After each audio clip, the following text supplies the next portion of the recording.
Muy buenos días, mi amada iglesia. Que el Señor te continúe bendiciendo. Para mí es un deleite, es una dicha, es una honra estar nuevamente con ustedes en este momento, en este tiempo. Cuánto anhelaba en realidad esto nuevamente. Un fuerte abrazo de mi parte, también de parte del Señor. Quiero hablarte bajo el tema el poder de Dios en la oración de sanidad. Y quiero que escuches el siguiente testimonio, un testimonio real.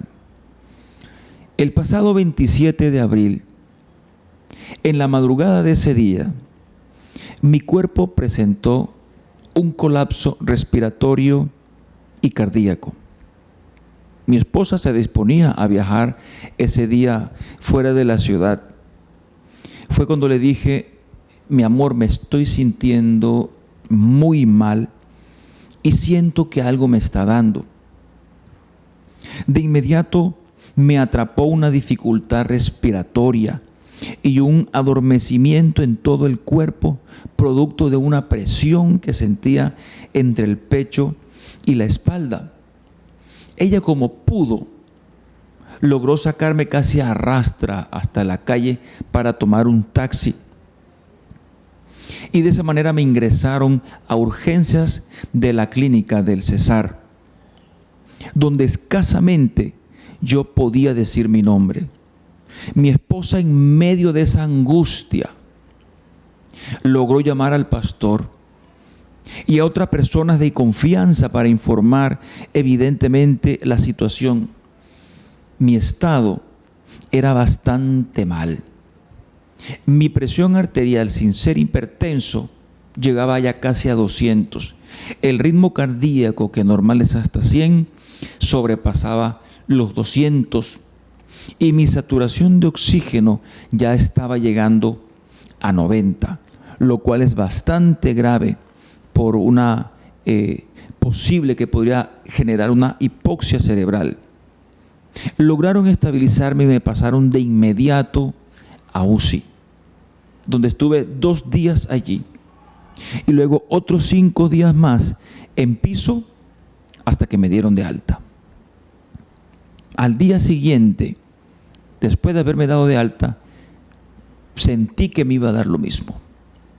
Mi esposa me llamó nuevamente a urgencias, pero en esta oportunidad de la clínica cardio. Estuve ahí el día hasta que también me dieron de alta el mismo día.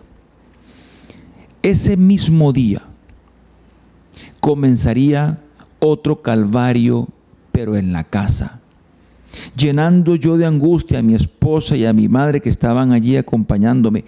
Fuertes ataques de pánico y de ansiedad me venían y sentía que me iba a dar otra vez lo mismo. Y eso fue día tras día hasta que mi esposa nuevamente me llevó a urgencias, pero en esta oportunidad a urgencia psiquiátrica, donde me medicaron hasta el día de hoy para poder bajar los niveles de ansiedad por el episodio de ese día, de esa madrugada, de ese jueves. He tenido y he quedado con ciertos problemas de memoria, pero lo que no he olvidado, amada iglesia, es que aunque ande en valle de sombra y de muerte, no temeré mal alguno, porque Él estuvo conmigo. Mi pérdida de peso ha sido evidente, casi 30 kilos a la fecha, que hasta mucha gente me ha preguntado cuál es la dieta. Y ocurrieron otras cosas insólitas, porque en otra hora mi esposa y mi madre me decían: por favor, no comas tanto. Y ahora me dicen: por favor, come más. Desde esa madrugada del 27 de abril, la iglesia, ustedes, no cesaron ni un instante en hacer oraciones por mí. Y cuán agradecido estoy con ustedes, con mis pastores, con mi familia, con todo el personal de la salud que se dedica a esta incansable labor. Ustedes me dieron su apoyo, su palabra de aliento, su calor humano y sus oraciones de sanidad. Pero Él me devolvió la vida. Por eso lo glorifico y lo honro todos los días por los siglos de los siglos. Porque si Él hubiese querido llevarme ese día, nada ni nadie lo hubiese impedido, ni siquiera nuestras oraciones. Pero una cosa queda clara, amada iglesia. Primeramente para mí, por esta experiencia y esta prueba, y también para ustedes, la oración eficaz del justo es poderosa, y Dios manifiesta su poder por medio de ella. Ahora sí quiero invitarlos, amada iglesia, a que abran sus Biblias, la santa palabra del Señor, en una carta hermosísima del hermano de nuestro Señor Jesucristo, Santiago. Santiago capítulo 5, versículos 13, 14 y 15. Y leo para ustedes la palabra de Dios. ¿Está alguno de vosotros afligido? Haga oración. ¿Está alguno alegre? Cante alabanzas. ¿Está alguno enfermo entre ustedes? Llame a los ancianos de la iglesia para que oren por él, ungiéndolo con aceite en el nombre del Señor. Y la oración de fe salvará al enfermo, salvará al enfermo. Y el Señor lo levantará. Y si ha cometido pecado, le serán perdonados. Esta es la palabra del Señor. Santiago significa en realidad San Jacobo. En algunos escritos antiguos, esa J de Jacobo no era una J, era una I, o mejor, una Y. Y por lo tanto, pasó a llamarse San Jacobo. Y finalmente entonces se nombró o se llamó como Santiago. Santiago, como lo conocemos actualmente, el hermano de nuestro Señor Jesucristo, también era denominado como Santiago el Justo, por su carácter piadoso hacia los demás. Pero este carácter de Santiago, en un principio, dista grandemente de su carácter inicial, cuando en su ignorancia y con cierta arrogancia decía de su propio hermano: está fuera de sí o está loco. Este Santiago, que no estuvo al momento de la muerte de nuestro Señor Jesucristo, él no estuvo al pie de la cruz. Ahora, este anciano, este pastor amoroso y justo, como dicen los historiadores de la época, siguiendo la tradición cristiana del primer siglo, ahora destrozaba sus rodillas y le decían el de rodillas de camello viejo. El antiguo Santiago, el expectante, que no creía en el Señor, que lo rechazaba, que lo consideraba fuera de sí o loco, ahora se considera un siervo de Cristo, un esclavo de Él, y desgasta sus rodillas en oración al Señor, sabiendo Él el poder que tiene la oración. Y Santiago comprendió esta verdad, mis amados hermanos, que lo llevó a escribir su carta. Y he considerado 3 razones fundamentales por las cuales Santiago también comprendió esta verdad como siervo del Señor Jesucristo.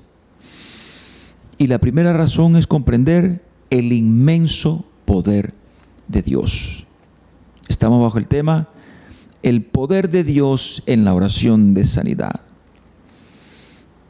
Primero, el inmenso poder de Dios. Así como la santidad hermosea cada uno de los atributos divinos, de igual manera su poder lo faculta para poner en práctica a su voluntad y en su soberanía cada uno de esos atributos. Dios es omnisciente porque tiene todo el poder para conocer absolutamente todo, sin aprender ni adquirir experiencia o conocimiento, sino que lo sabe intrínsecamente. Él es omnipresente porque su poder le permite que su viva presencia habite hasta el más recóndito lugar de este vasto universo y que viva incluso en nuestras propias vidas sin que muramos.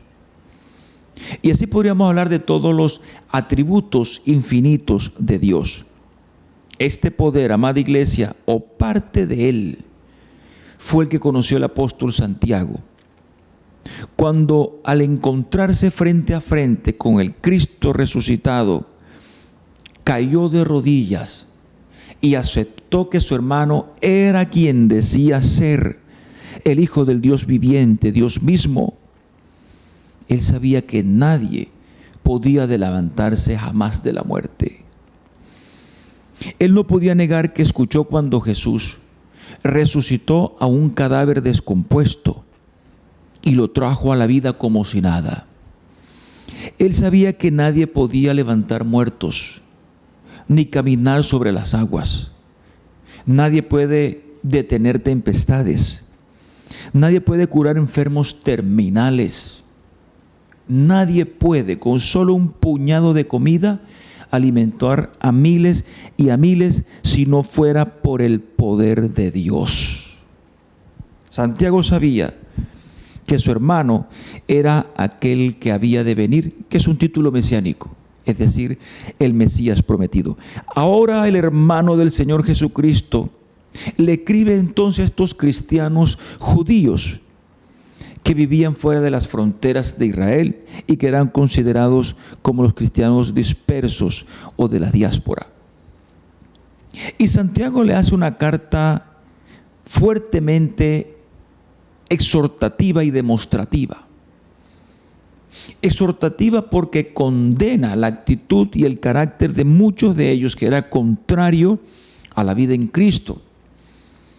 Porque muchos eran hipócritas, egoístas, envidiosos y muy mal hablados, pero demostrativa, porque en medio de estas exhortaciones, Santiago les demuestra que la oración tiene un inmenso poder y les pone como ejemplo, les pone de manifiesto un gran profeta judío como el profeta Elías. Y antes de llegar al capítulo 5, Santiago el Justo inicia su carta con estas exhortaciones y les dice, comenzando la carta de Santiago, que nosotros la hemos leído y la comprendemos, dice que aquel que está falto de sabiduría se la pida a Dios.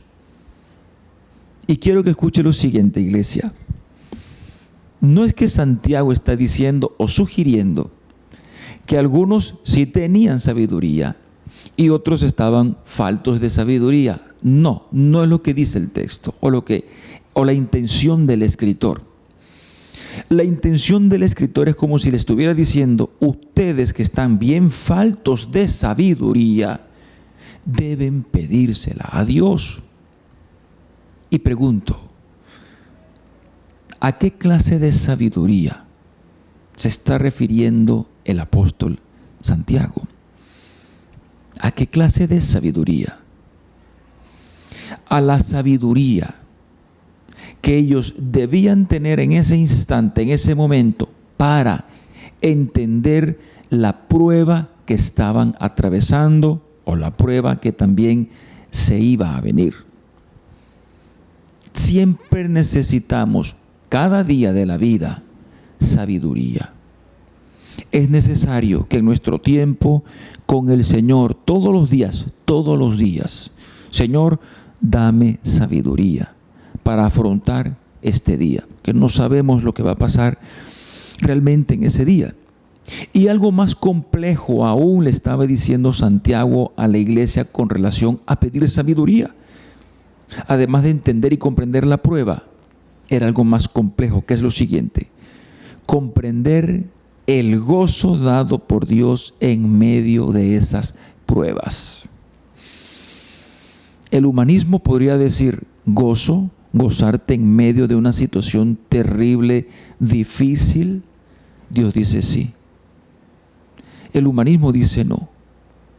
Dios dice por supuesto que sí.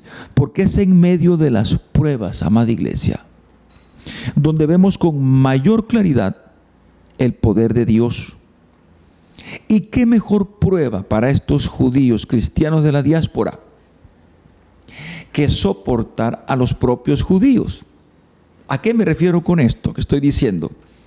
Si analizamos bien la carta, el apóstol Santiago parece tener en mente, y efectivamente así es, a judíos, a cristianos judíos pobres y a cristianos judíos ricos. Ambos son cristianos y a ambos también les escribe. Les escribe a los pobres para que comprendan que en medio del sufrimiento también se tiene el favor de Dios. Y para que dejaran de decir que esa tentación, porque en la carta a Santiago muchas veces es un juego de palabras entre prueba y tentación, y a veces la correlaciona en esta epístola. Santiago era un pulcro conocedor del griego. Era para decirle que en medio de esa tentación no dijeran que fuera de parte de Dios, porque Dios no tienta a nadie. Porque a veces un grupo de judíos en aquella época decían que las pruebas, tentaciones, algunos llamaban así pruebas, tentaciones, eran una oportunidad de Dios. Pero algunos se agarraban de la circunstancia, era para pecar en medio de esa tentación. Y Santiago le dice: no, Señor, pidan sabiduría. Esa tentación no viene de parte de Dios, si es una prueba. Dios no tienta a nadie, mucho menos una tentación que induce al cristiano a pecar. Jamás. Pero también escribe a los ricos, y es donde va la mayor exhortación de la carta, para que dejen de explotar al pobre, dejen de engañar, para que paguen lo que es justo. Y no solamente paguen lo que es justo, sino para que paguen. Porque tenían la costumbre de retener los salarios, meterlos en los bancos, ganar los intereses, mientras el justo que le trabajaba, mientras sus hermanos cristianos, sus coterráneos, literalmente se morían de hambre. Y cuando el pastor Santiago ya llega al capítulo 5, amada iglesia, que es el que estamos tratando en este día, les dice, y leo nuevamente para ustedes solo el versículo 13. ¿Está alguno de vosotros afligido? Haga oración. ¿Y está alguno alegre? Cante alabanzas. El mismo Señor Jesucristo, cuando se reunió con los apóstoles, y lo dice Juan en su libro, en su carta o en su evangelio, que le dice: en este mundo tendrán aflicciones. Y lo que le está diciendo el Señor Jesucristo, Él les está asegurando que después de su resurrección y ascensión vendrían para ellos en forma de aflicción, persecuciones, sufrimientos y demás. Y la única manera de mantenerse en medio de esas aflicciones, persecuciones, cárceles, entre otras cosas, era confiando plenamente en Él. Quien confía en Él solo le ora a Él. El libro de los Hechos dice que la iglesia naciente se mantenía firme en la oración. Y esta oración igualmente los mantenía firme en la fe. Y en consecuencia, firme en el Señor Jesucristo. El apóstol Santiago le dice entonces a los coterráneos de él que se encontraban afligidos: no deje de orar. Como nos enseña la Escritura, orar en todo tiempo. Los recursos espirituales amado hermano que me escuchas y amigo, los recursos espirituales que tenemos son la poderosa palabra de Dios y la poderosa oración. En su palabra, su poder nos es revelado. En la oración, su poder nos es manifestado. Y no hay nada más poderoso para nosotros los cristianos para enfrentar el sufrimiento que la palabra de Dios y la oración. Es tan fuerte muchas veces los momentos de sufrimiento en el ser humano que la misma psicología advierte de posibles daños considerables, aún en la mente, aún en el cerebro, cuando el sufrimiento excede nuestras capacidades de tolerancia. Cuando narraba mi testimonio, yo sentía literalmente que ya no iba a poder. Y cuando estuve ese día en urgencia, pensé literalmente que iba a morir. Mi sufrimiento en realidad estaba excediendo todas mis capacidades, toda mi tolerancia en realidad. Y dícete igualmente la psicología que ese sufrimiento ejerce un poder tan fuerte, tan colosal en una persona, que podría llevarlo incluso al suicidio. Y casi siempre y por lo general, el suicidio puede estar asociado a algún tipo de sufrimiento. Me puse solo a mirar, solamente por mirar, la página de las Naciones Unidas de la ONU. Y el incremento, las tasas altísimas, una tras otra, galopante, no disminuyendo, sino siempre aumentando, desde hace muchísimos años hasta hoy el 2023, y la expectativa es de crecimiento, el suicidio a nivel mundial. Me impresiona algo en realidad con relación a todo esto. Estamos en una era posmoderna con unos avances científicos impresionantes, donde el acceso a la psicología, a la psiquiatría, que en realidad ayudan mucho, es más fácil, es más rápido. Y desde hace décadas que esto tiene cierta facilidad, lo que no se ha frenado, entre otras cosas, es el suicidio. Mientras aumentó la ciencia, aumentó los tratamientos psicológicos y psiquiátricos y esa facilidad, increíblemente, aunado a ello, también las tasas de suicidio. Se necesitaría un poder mayor que el sufrimiento, un poder mayor hasta donde llega la efectividad de estos tratamientos médicos o de la salud, para que revierta el sufrimiento en gozo. Y ese es el poder de nuestro Dios. Él es el único que podría convertir un sufrimiento en gozo o en danza, como dice el Salmo 30, que justamente es un salmo de acción de gracias por haber sido sanado de una enfermedad grave. Esto lo comprende Santiago y por eso le dice, miren, en medio de esta aflicción y de sufrimiento puede haber gozo. ¿Cómo puede haber gozo? Solo y mediante el inmenso poder de Dios nada más, es decir, de Dios mismo.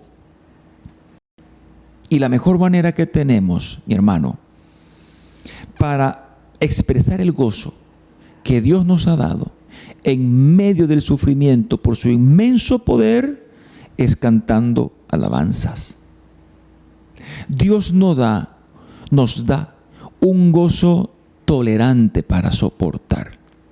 Y luego nos da un gozo complaciente para cantar.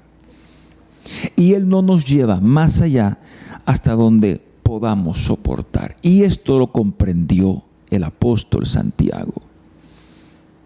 Pero hay otra razón por la cual Santiago comprendió también esta verdad. Y la segunda razón es la oración eficaz. Y leo también para ustedes el versículo 14. ¿Está alguno enfermo entre vosotros? Llame a los ancianos de la iglesia para que oren por él, ungiéndolo con aceite en el nombre del Señor Jesús. En el punto anterior que acabamos de ver, Santiago se estaba refiriendo a aquellos que evidentemente tenían sufrimiento moral y espiritual. En esta oportunidad se refiere a los que están atravesando sufrimiento, pero en sus cuerpos, o enfermedades en sus cuerpos, físicamente enfermedades. Y él hace una pregunta bastante obvia. ¿Está alguno de ustedes enfermo? Conocía Santiago evidentemente que eso iba a suceder, que en esa comunidad de cristianos donde habían muchos pobres, sin alimentos, pasando hambre, mucha gente iba a estar enferma.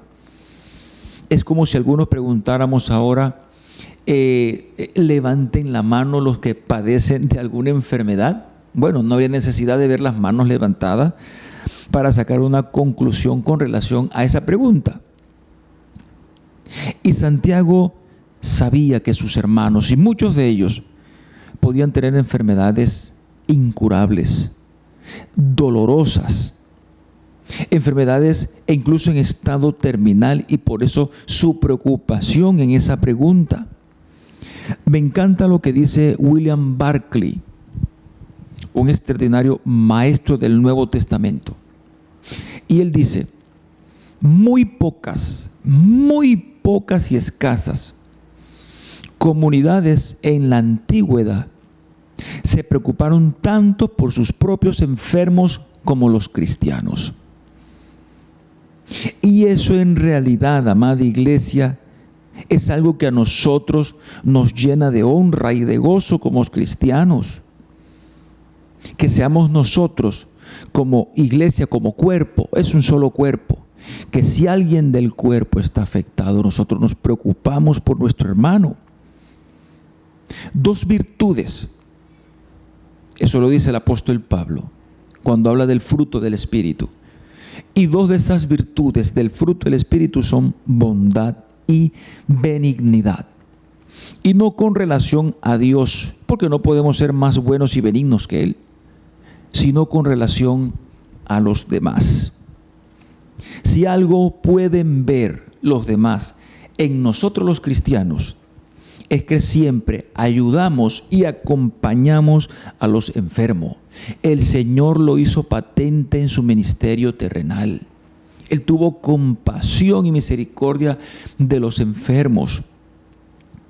No es concebible una iglesia que no asista o acompañe a los enfermos.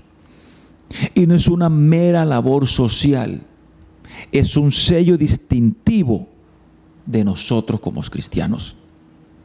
Es un sello de amor verdadero. Por lo tanto, dice el apóstol, si alguno está enfermo entre nosotros, llamémoslo a los ancianos de la iglesia, que son la autoridad eclesiástica, para que lo unjan con aceite y para que oren por él. Y quiero que preste atención a lo que voy a decir, a lo que escribe Santiago. Santiago no está diciendo que en todo momento y circunstancia y en lo posible los ancianos o presbíteros u obispos, que son las mismas, es el mismo cargo, la misma persona, deben dirigirse a donde está el enfermo o traer el enfermo a los ancianos, porque hay circunstancias en realidad que no lo permitían o que no lo permiten. Si la persona tiene una enfermedad infectocontagiosa, si la persona en realidad no puede recibir visitas, o si la persona se encuentra en otro lugar. Lo que sí está diciendo Santiago es informar a los ancianos de la iglesia para que oren por él. Y si en el caso dado los ancianos están presentes junto con el enfermo, entonces lo unjan con aceite. Y el recurso del aceite, amada iglesia, aquí, en este contexto, es netamente medicinal. Galeno, el extraordinario médico de la antigua Grecia, lo llamaba el mejor de todas las medicinas, refiriéndose obviamente al aceite de oliva. Y los rabinos y los ancianos, por eso Santiago recomienda, no solamente para la oración, porque los rabinos lo usaban muchísimas veces como desinflamante, como antiséptico e incluso para ingerirlo. Y nosotros podemos ver las bondades del aceite de oliva hoy en día, que son realmente extraordinarias. Pero lo principal, iglesia, que está pidiendo Santiago es orar por la sanidad de él, orar en sanidad, pero en el nombre de nuestro Señor Jesucristo. Los judíos, cuando tenían cierta enfermedad, se dirigían primero de los ancianos para que oraran por ellos y los ungieran.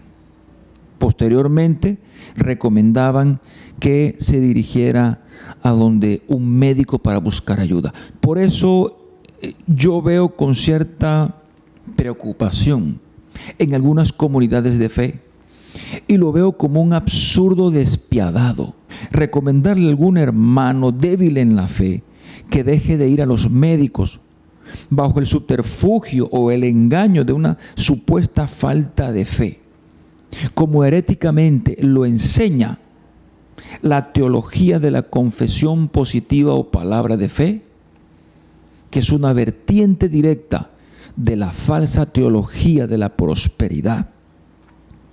La verdadera oración eficaz es aquella que es elevada en el poderoso nombre de Jesús de Nazaret.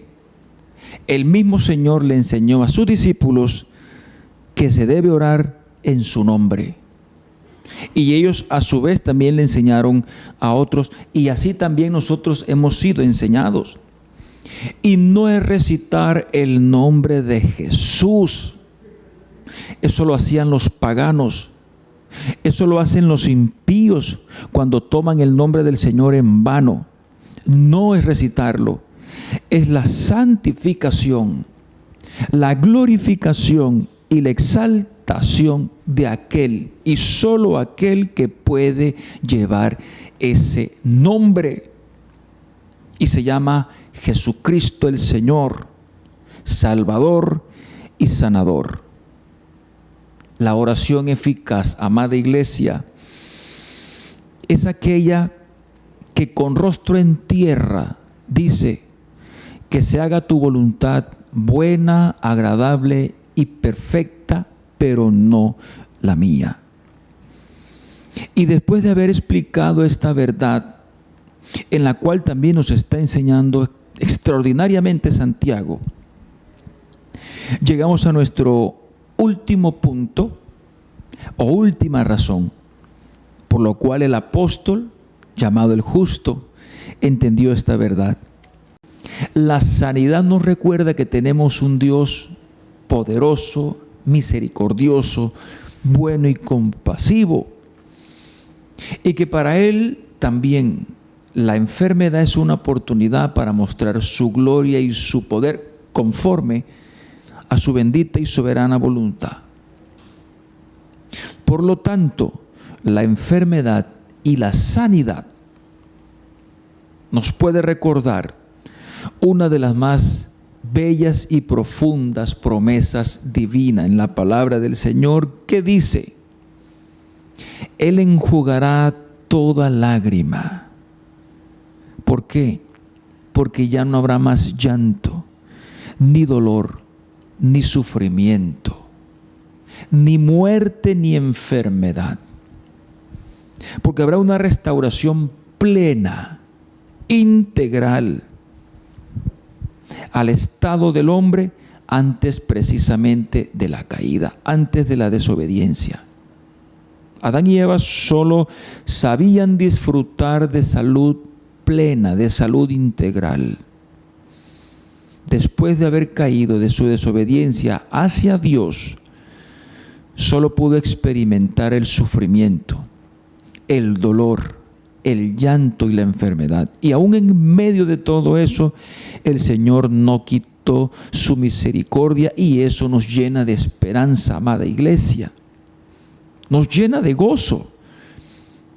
Y es con esa misma esperanza que el apóstol Santiago le dice a los cristianos judíos: miren, la oración de fe, que es en el nombre del Señor Jesucristo, salvará al enfermo. Y le enfatiza el apóstol en el nombre del Señor Jesucristo.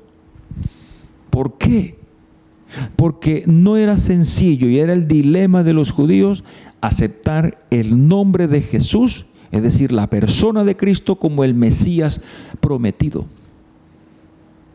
Durante siglos, de hecho, desde que el Señor Jesucristo hizo su aparición en la tierra, lo que hicieron los judíos fue rechazarlo. Y hablando de la gran mayoría de los judíos, y pocos judíos lo aceptaron. Y ese era el dilema más fuerte al que se estaba refiriendo aquí el apóstol Santiago, para que ellos oraran definitivamente en el nombre de Jesús de Nazaret. Nos recuerda la palabra en el libro de los Hechos que el apóstol Pedro le dice a la iglesia naciente: ustedes bautícense en el nombre de Jesús de Nazaret. Miren, y a lo largo de todo el Nuevo Testamento, la Escritura siempre hace énfasis, es en el nombre de Jesús de Nazaret. Porque en ese nombre es que se doblará toda rodilla. En ese nombre tenemos salvación. En ese nombre tenemos redención. Y en ese nombre tenemos sanación también. Los judíos de aquella época, y los judíos de esta época sobre todo, hablando de esos ortodoxos, ultraortodoxos, los que viven no solo en el territorio de Israel, sino en el mundo entero, los que están esparcidos por el mundo, cuando hablan de Jesús, no dicen Yeshua, como es su nombre, su debido nombre, sino que dicen Jesús. Y con esto indican que su nombre, es decir, el del Señor, sea borrado para siempre junto con su memoria. Y Santiago a ellos, a esta iglesia, no solo le está diciendo ni sugiriendo orar en el nombre de Jesús, les está exigiendo, es decir, le es imperativo hacerlo, porque es la única manera de tener una verdadera certidumbre de fe. Y por lo tanto, en esa fe y en esa certidumbre es que nosotros los cristianos oramos en el nombre de nuestro Señor Jesucristo. Y antes que confesemos al Señor Jesús como sanador, es porque ya lo hemos aceptado y confesado como el suficiente Salvador. La oración de fe no descansa. La oración en el nombre de Jesús, escúcheme bien, amada iglesia, no descansa en la sanidad, descansa en el sanador, que es Cristo Jesús. Y por eso Santiago, que le sigue diciendo a la iglesia, y esa oración de fe en el nombre de Jesús salvará o sanará al enfermo. Y ese salvará es que Santiago no se está refiriendo a una fe salvadora, no se está refiriendo a la salvación del alma. ¿Y cómo sabemos eso? ¿Y cómo tenemos certeza de eso? Porque Santiago es el escritor en todo el Nuevo Testamento más fino y pulcro a la hora de escribir en ese idioma que fue el griego. Si de algo sabía Santiago, además de orar y desgastar sus rodillas orándole al Señor, era de griego. Y él usa, en salvará aquí, usa un término que incluso se usaba en tratados de medicina de la época. Bueno, no estoy diciendo que Santiago pues sabía de medicina, aunque en realidad pues, no lo sabemos. Lo que estoy diciendo es que él usa ese mismo término que los médicos, al decirle a algún enfermo, mira, ya estás salvo o estás ya sano. Y es el mismo término que toma nuestro Señor Jesucristo en el caso de la mujer del flujo de sangre, cuando le dice: hija, tu fe te ha salvado, o tu fe te ha sanado. Y con esto comprendemos, amada iglesia, que la sanación sin la salvación en realidad no estaría completa. Comprendemos esta verdad porque sabemos que a lo primero que vino el Señor Jesucristo fue a salvarnos de nuestros pecados. Y en su voluntad y en su soberanía a sanarnos de nuestras enfermedades. Pero Dios actúa conforme a su voluntad. Su voluntad le agrada, su voluntad le honra. Por lo tanto, su voluntad a nosotros también debe de agradarnos también.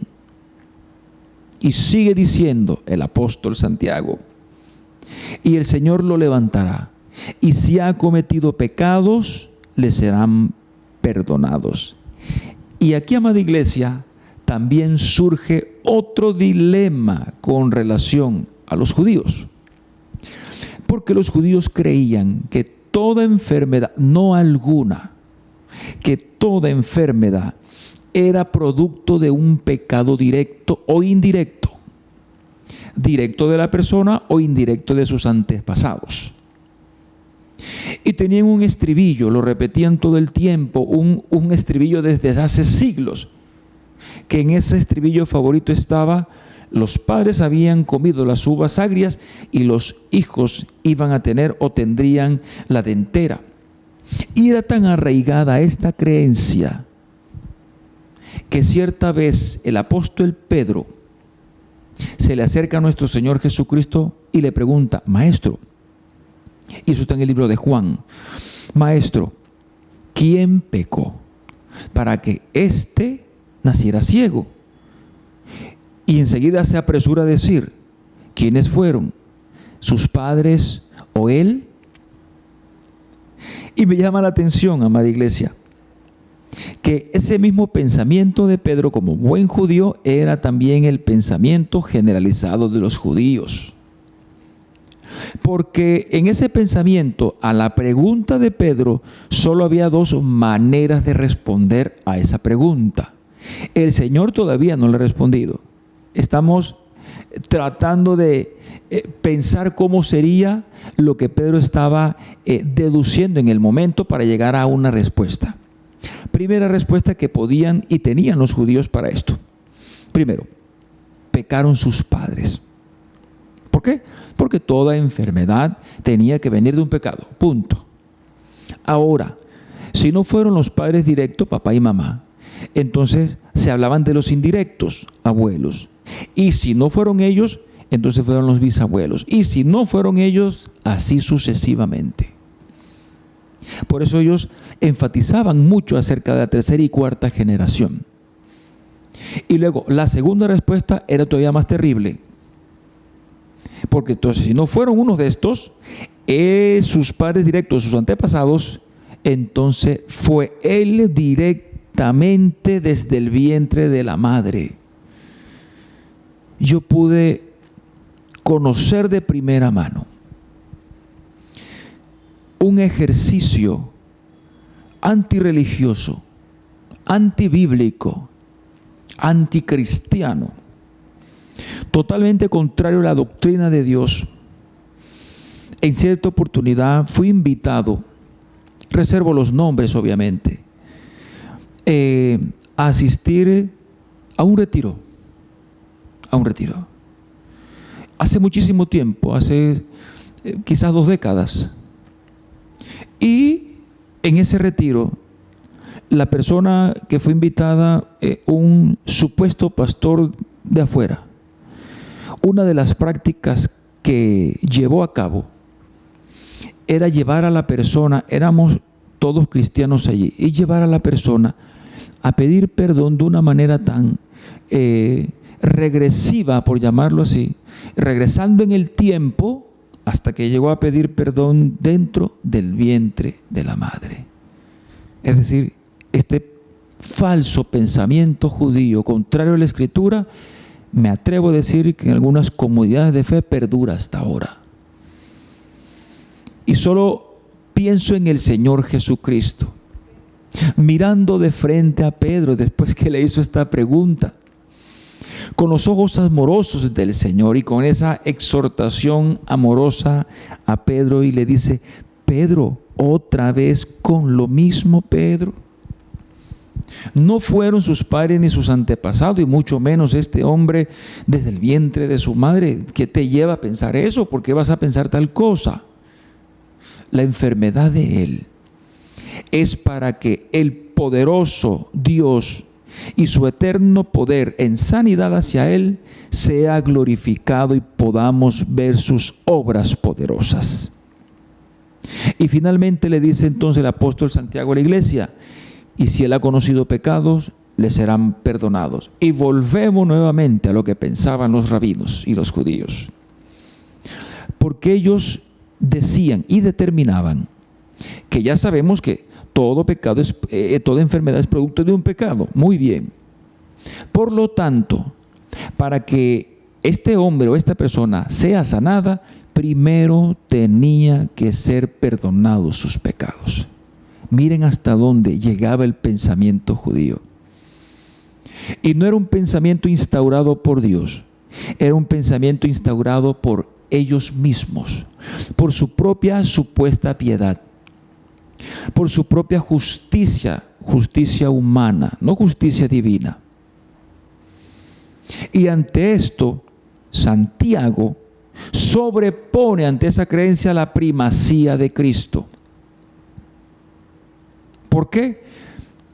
Porque está demostrado que nosotros podemos orar por un impío, y gracias al poder de Dios, a la oración eficaz, a la oración de fe, ese impío puede recibir la sanidad, pero para darle la gloria a Dios. Que lo mejor, evidentemente, y lo que podría más elevado experimentar ese impío por el cual oramos, más que la sanación, es su salvación. Porque la sanación sin la salvación estaría incompleta.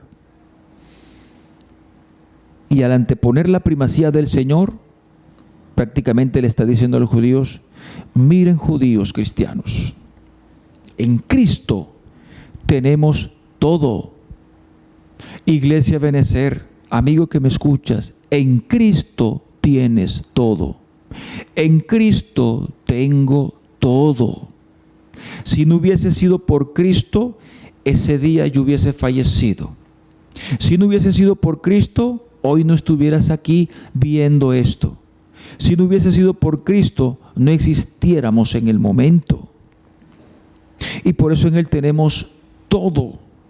Porque en Él tenemos quien nos sane, quien nos perdone y quien nos salve. Por eso, amada iglesia, a Él sea la gloria, a nuestro Señor, sanador, salvador y perdonador, a Jesucristo de Nazaret, al único que puede llevar ese nombre. Por lo tanto, amada iglesia, el Señor te bendiga en este día, y que siempre mantengamos esta verdad de que podemos ver el inmenso poder de Dios a través de la oración de sanidad. Que el Señor te bendiga.